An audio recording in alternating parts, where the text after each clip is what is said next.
Beep, beep, beep. The good. The bad. And the killer. UX writing. This is your host, Justin Palm, founder of Straight Edge Content Design. Sometime I'll tell you about that name, where I got that, what's behind it. But right now we have got episode 2 going on. I hope you enjoyed part of episode 1, some of it, all of it, maybe perchance. We are running a little loose and running and gunning here, coming live again from my bunker. I've got the shades drawn so the neighbors don't know the antics that I'm up to. A couple things I forgot to say in episode 2, in episode 1. Okay, let me talk about some things, because I'm not even writing notes about what I want to talk about. Number 1, housekeeping in episode 2. No AI was used in the creation of this human-generated podcast. At KXW, we do not believe in AI. I know, actually, we believe in it. We do know that it exists, although I heard a famous actor recently admitted that his conspiracy theory is he doesn't believe birds exist, that they are drones, which, if someone honestly presented the case for that, I feel like I might get a little sucked into that one just because it's funny. But let me get back to the ranch of AI. We believe in it at KXW. I do know that it exists. We don't use it. You know, sometimes I'll use ChatGPT for a little research. You know, I'm not even going to get into the secret ways that I do use it for research, but I don't know. I find myself using it a little bit more and more. I'm so sick of talking about AI that we're going to be moving on to the next subject.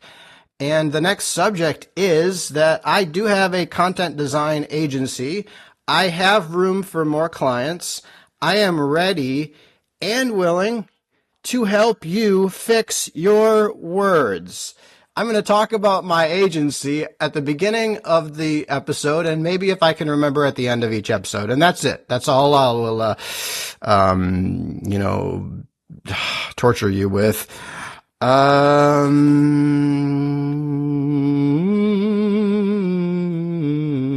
There was more things that I was going to say, but what I'm going to jump into today is Google's UX writing. Google is still the giant.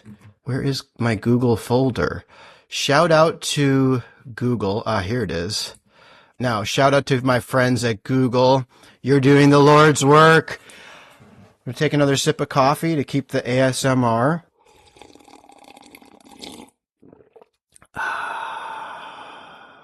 If you are driving and listening to this, this is your annual reminder. Don't text and drive. Call your grandma. All right, Google. I'm going to give you some thoughts on Google, and then I am going to talk about some actual examples that I've pulled, some of them dating all the way back to the ripe old age of 2023. Since we're almost in 2026, that does kind of feel like eons ago. Google, I think, is number 1 in UX writing. And over here at KXW, I just got to say something. Everyone doesn't get a trophy, okay? I'm a millennial. I grew up, I'm going to do a quick trophy rant. People think millennials are weak and all these things, whatever they think about us, because we all got trophies. Well, guess what? We didn't ask for the trophies. We didn't say we all need a trophy. When we were kids, the adults just said, to feel better, they just said, oh, we need to give everyone trophies. Super, super tiny rant here.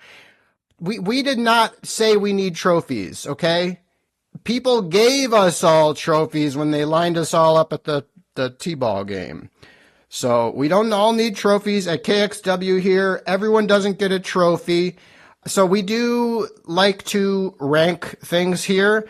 I think that it's just fun and interesting. I hope that I don't offend anyone, but I just think you can fight me in the comments. But um I don't want to fight anyone. Why do I think Google is number one? Because Google has a clarity about themselves that they very consistently bring across. There is a tremendous amount of content that Google produces, obviously, on the web, on YouTube, and Gmail, and so much. And there's a lot of words. There's a lot of opportunity to gum up the works with extra college level jargon and things that we are not helpful for users. I remember an email, if I can find it sometime soon, I'll show you. Dynamic email. Maybe this is it right here.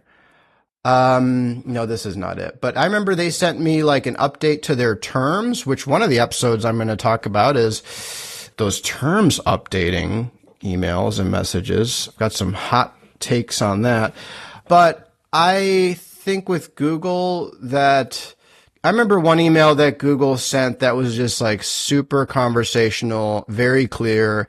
Okay, let's take an intermission. No intermissions here. Okay, I did zero prep work for this episode. Aha. This is the email I just referenced. I just found it. I'm going to read it to you right now, live on the air. The subject line is your annual notice about our customer service and error resolution policy. Well, that's a mouthful, but that's okay. Stay with me. The email itself at the top, it says very clear annual error resolution policy. It says, hi, Justin, in bold. This email is only one big paragraph and then one other short one. I'm going to read it super fast. You are receiving this email because you have a debit card or bank account information saved to your Google account. Thank you. Thank you for telling me. Why am I getting this email? That is lights out. 100% perfect writing. AI did not write that, okay? If you wrote that, DM me and I will put your name in the show notes. Next sentence. We're sending you this email with a link to our customer service and error resolution policy. That policy explains how to report unauthorized transactions or other errors with anyone or any receiving money in case you need it in the future. Thank you. You're helping me. Learn more about Google Pay Balance. There's a hyperlink. You can also find a copy of this policy on the Google Pay app.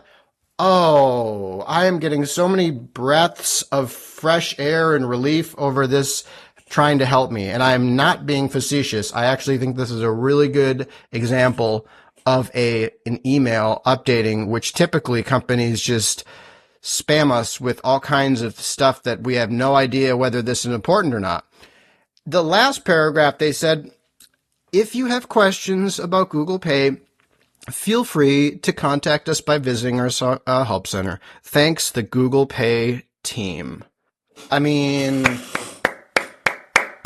let's bow before the master. Teach us, sensei. Okay, so that's a really, really good email example of why I say Google is number one. Let me give you a couple other examples because we've got time. We're at 10 minutes in here. There's a little pop-up here about Gemini's new things. It says the header, try AI features in Gmail, Docs, and more at no charge. Gemini and Gmail and Docs can help you quickly conquer the blank page by turning a few keywords into a polished email or document. Try at no cost is the button, the call to action, or CTA, which if you hear me using CTAs and not explaining CTAs, acronyms. If you hear me on KXW, listeners, dear listeners, I charge you right now. I authorize you, commission you, command you. If you hear me using acronyms without explaining them, and honestly, maybe even just using them at all, I don't know, call it out, DM me, and I will send $1 to the charity of your choice for every acronym that I use. All right, so the button here is try at no cost. The other one is dismiss. I mean, here's a great example here in Google Meet I found here, a little pop-up. So picture this. You're in Google Meet. There's a little 3-dot menu in the bottom right, and they've got a new feature, and there's a great illustration above it of a woman listening to headphones on her computer, and there's like little illustrations and drum sets and megaphones and stuff. But the headline is bold, and it says, "People can hear you better." Oh, that's nice.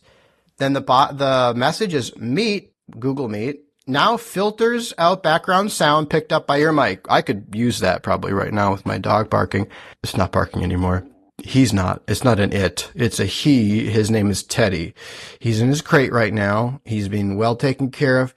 Anyway, the message continues. To let people hear music or other sounds, go to settings. I guess you can change it if you want to increase the amount of background noise that people hear, I guess, which maybe people do want to do that. I don't know why. Maybe you don't need that last sentence. And then this call to action buttons just says got it and learn more. I don't usually click on learn more. I don't know if anyone does. Let's see. Oh, this is a really good one from Google. This is a pop-up blocker message, and it literally says, grrr, exclamation point. A pop-up blocker may be preventing the application from opening the page. If you have a pop-up blocker, try disabling it to open the window. They started their message with grrr. This is the kind of internet that I want. This is why I am doing killer UX writing, because we need more of this. More grrrs. Grrr. A pop-up blocker prevented it. Okay, so now we don't need to copy that, and everyone's going to be using grrr, but I think it would be pretty cool if the internet just had grrr over all of our apps. So let's do that as content designers. Oh, this is a great one. There's an error page, not 404, 403, which is unusual. It says 403. That's an error. That's the message at the top. And then it says, we're sorry, but you do not have access to this page. And then a line under it in gray that says, that's all we know. And there's a broken robot. So I love this error message. This is probably one of my top 5. That's all we know is just beautiful. Like chef's kiss. Mwah, mwah, mwah. Here's an example from Google Drive.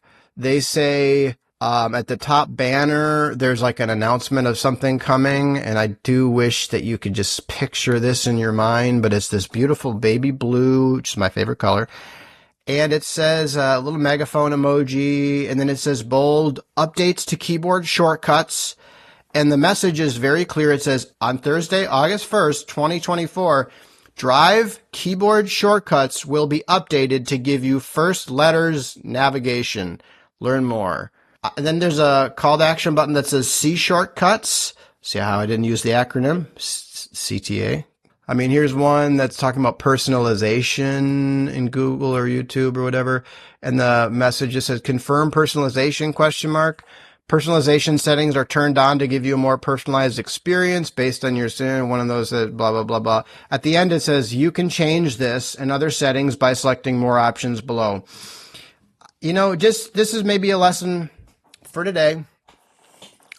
Always tell people where they can change the stuff. What the path is, what the breadcrumbs, when they click on settings to say you can change this later in this section here. That's always the best practice there. We have gone a long time already. It feels like an hour because of talking about all this stuff, but it is interesting. Shout out to Google, the 800-pound gorilla still out there. You're doing excellent work in UX writing. Everyone who's ever worked for Google, everyone who's currently working for Google, all the even maybe non-UX writers who are sneaking in their copy into the product. But we love you. We wish you well. We thank you for what you're doing. You're an inspiration to us. This is Justin Palm, KXW, signing off.